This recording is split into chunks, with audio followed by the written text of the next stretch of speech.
calcanhar. É dia 10 de julho. Terça de julho, mais ou menos aí. Que horas são? É meio de 10 já. Deixa eu ver. Calcanhar aqui, ó, dia 10 é aqui, ó.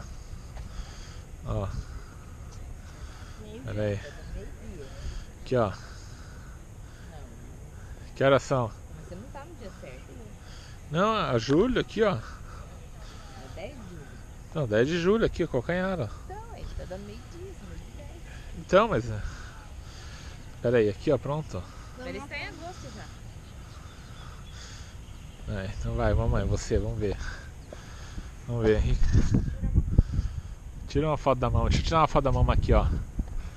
Ah, põe no verde. E a Bruna, como é que explica esse daí? Como é que é esse relógio aqui, ó? Hã? Como que é, princesa? Vem, vamos lá no ônibus, vem. Explica esse relógio aqui pro papo. Vem cá, eu vou te mostrar. Isso aqui é pra saber se é inverno ou verão.